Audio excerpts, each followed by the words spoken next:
My name is Bill Hall, and I am the author of the book Choose the Life, from which the Choose the Life journey has been derived and come out of. What do we mean by choose the life? Because this is something that you hear it in a variety of ways in our culture. Well, it means this, that Jesus chose a certain life for himself.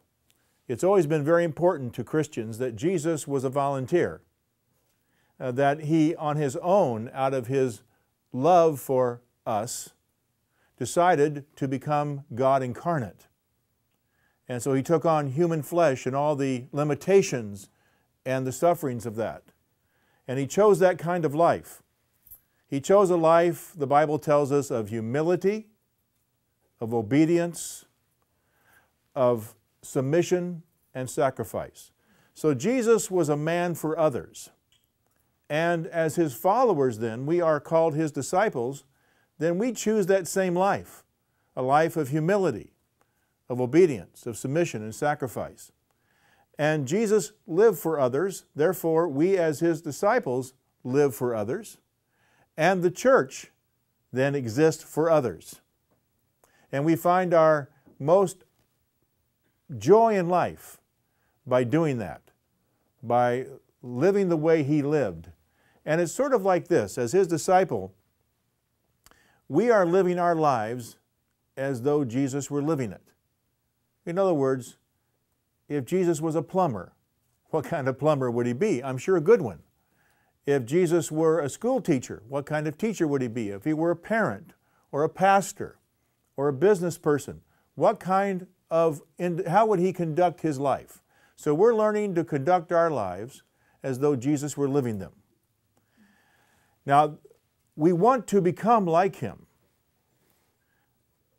but it doesn't just happen. We don't just float into this kind of life. It's not a passive experience. It's an active experience. So we have to choose the life. We are intentional in our choice of following him. And the way we want to find this life is to believe as Jesus believed, to have a transformed mind. To live as Jesus lived, to have a transformed character. To love as Jesus loved, to have transformed relationships. To minister as he ministered, to have transformed service. And to lead as Jesus led, transformed influence.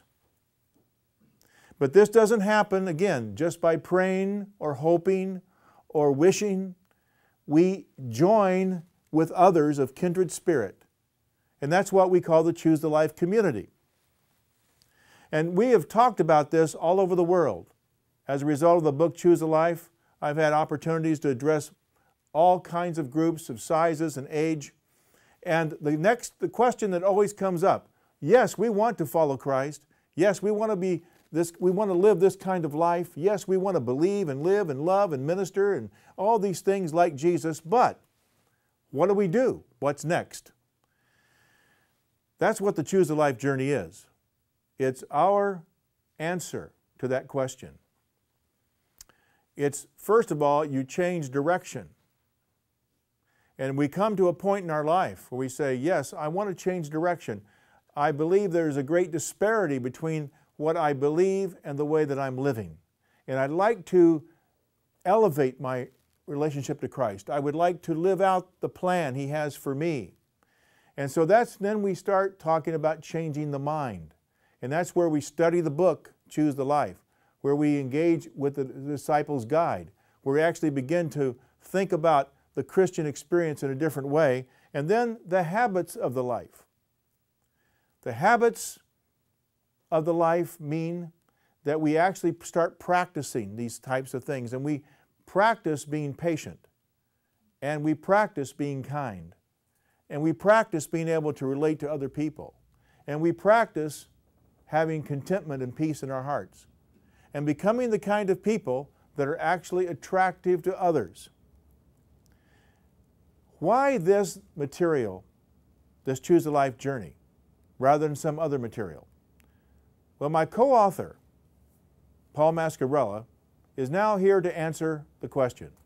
So Paul, why don't you step in and let's answer that question. Why the Choose the Life material rather than some other material? Is there anything unique or different about it? Yes, we wrote it. Yes, there's that. What makes it unique is not the things that are done when one's doing the Choose the Life 10-week course or when someone's doing the 30-week Experience the Life course. The things that we're using are the tried and true, tested and successful methods that Jesus passed on to his disciples, and his disciples have passed on and have made their way to us. What these do is say, why don't we do these things and experience what he meant us to experience? The difference really is that we were meant to learn through relationship with the Lord and relationship with the Lord through each other in community. Hence, we need a Choose the Life community and Experience the Life groups in order to actually experience the change that God wants to make in our lives as he transforms us into the image of Jesus.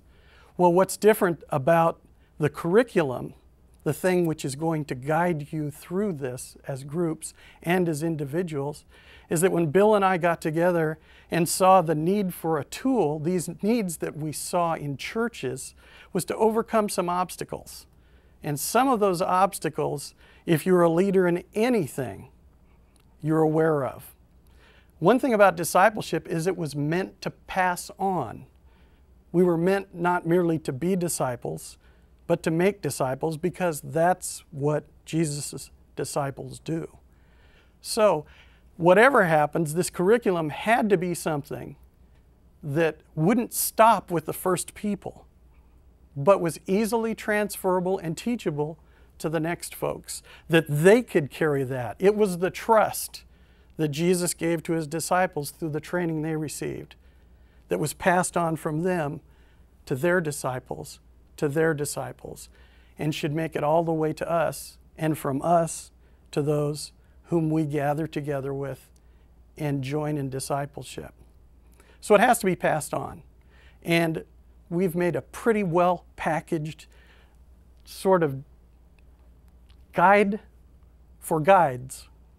As we become disciples, we can disciple using this tool. Also, we have an expense issue. Good stewardship means you're going to have something that's not going to bankrupt your ability to continue after the first round of doing this. So it's structured in such a way to where each person in an eight-member group will actually be paying about the cost of 1 cup of non-glamorous coffee per week, all the way through all 10 weeks, all the way through all 30 weeks. It works that way. So that complaint's done away with. Also, if it's going to be replicable, in other words, carried on from you to the next person, then it shouldn't require specialized training. It shouldn't require someone who's on staff and has a theological education to pass this on to you, for you to pass on to the next person. So self-contained is the teaching which will be disseminated to everyone who partakes in these groups. It's done by a DVD, it's done by a guidebook that each person has. Most of the work is actually done during the week. Most of the experience, most of the information is provided by reading, by meditating, by doing the spiritual disciplines, and preparing for the next week's journey by viewing a DVD that has an interesting sort of person teaching this. Really? So it's expandable also. Though it may start with just a couple of people, the ability to have this spread through your church organically from one person to another person in the group, and to carry on from that person to form their own group, sufficiently knowing what to do because you've done it. It's effective. It doesn't require expertise. It requires commitment, and it requires you desiring the changes that the Lord wants to make in you, but also the commitment to help others make that change too. And we show you a simple way to make that happen. The difference between this and other curriculum is that it's not strictly informational. It's so that you will experience transformation. Thank you, Paul. You're welcome, Bill.